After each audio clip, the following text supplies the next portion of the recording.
Hello everyone, this is Godzilla of 1 and I'm back with another video, and today we will be reviewing the Bandai Movie Monster Series Destoroyah figure. Destoroyah was of course the main antagonist of Godzilla vs. Destoroyah, the final Heisei Godzilla movie, and is the embodiment of the Oxygen Destroyer, which makes for a very interesting character lore-wise and design-wise because, well, it looks like the devil. But a lot of people probably want one in their collection, but there are a lot of expensive ways to get in. This is a cheaper one, so how does it come out? Basically with a lot of vinyl, vinyls, the paint work is a bit on the lesser side, but it is very well detailed. That is definitely Destoroyah's face, with the horn painted in yellow, some white to signify the teeth. It's maybe a little sloppy, but given the teeth are meant to be irregular, that kind of works. The 3 tusks on each side. They got the neck down there. I keep saying herb, and there's a reason for that. But the shoulder pauldrons, 3-fingered claws painted in white. That chest pattern painted in yellow. And there's even some paint down here on the abdomen area, which, interesting enough, the shape of this area is basically one reason that people think Destoroyah is female, because it's a crustacean kaiju, and that looks more similar to a female crab than a male crab. So, interesting little bit of lore there. The wings got a bit of red paint on them, which is nice, and everything is in this sort of dark red color, which I don't think is 100% accurate, but it still looks close enough. This is a more budget line figure, so there is actually a much better, more accurate painted version of this figure, but it's far more expensive. It's like a premium version, but it's a lot pricier. White down here on the claws. There's even detail on the bottom of the feet, which is nice. Detail up the leg. And of course the tail, which is segmented and ends in a pincer, which I think is maybe a little small, but it still does its purpose. And the back is detailed. The back side of the wing is not painted, but they really are on budget figures on vinyls. And you do have the secondary set of wings down here, which are just molded into the side. So there are clearly budget cuts done for this figure, but again, it is a cheaper vinyl figure. If you want a hyper detailed, hyper painted version, there is a hyper painted version of this particular figure.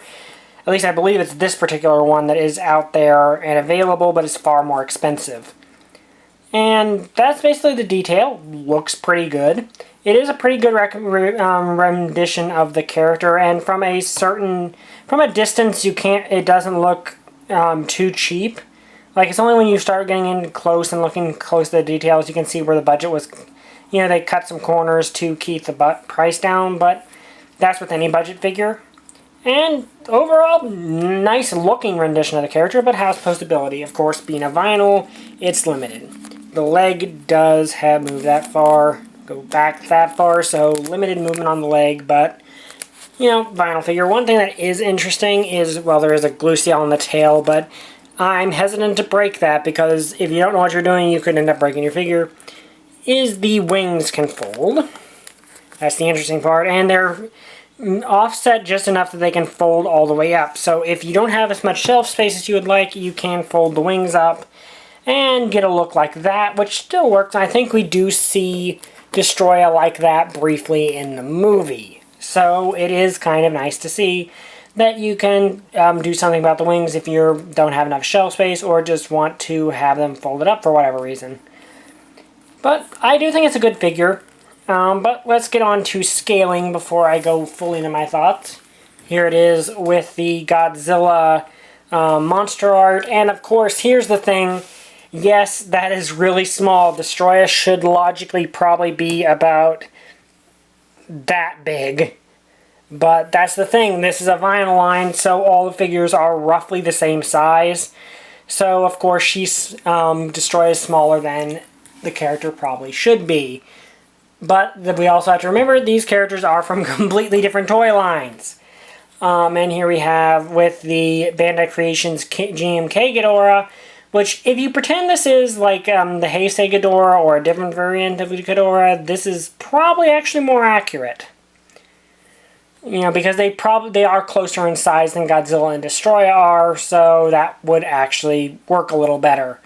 And lastly, another Bandai Creation figure, the Final Wars Godzilla, which, yeah, once more, not accurate. But again, these are different toy lines completely, so even if the Bandai Movie Monster series was completely in scale with each other, you can't really expect them to be completely in scale with the figures from a completely different line. But I think they're close enough you can make some things work. So I don't think it's too outlandish. It's not like Destoroyah is. It's not like with a Hedra figure from the Bandai Creation line, which looks way smaller than it should be. I mean, if Destoroyah was like that big compared to Godzilla, that would be an issue. But I think that's okay. Again, it's forgivable because Destoroyah is from a different toy line than them, and vinyl figures aren't known for their accuracy to size scaling.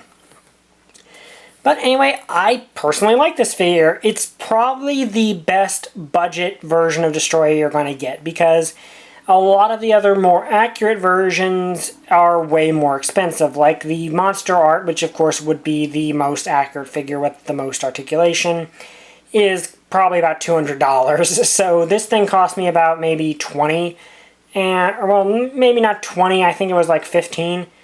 It varies, but I think for $15 this is a good buy. Like $12 to $15, maybe a little higher if you really want to Destoroyah. It's definitely the best budget option you have, at least from the ones that I've been able to find regularly. But I do recommend it. It is a nice rendition of the character. If you just want to have one on your shelf and don't really care about articulation, or it is a decently detailed, decently painted figure, so it works. It works for what it's meant to be. Anyway, I hope you guys enjoyed this video. If you did, like, comment, subscribe. See you guys next time. Bye! I still don't have a catchphrase.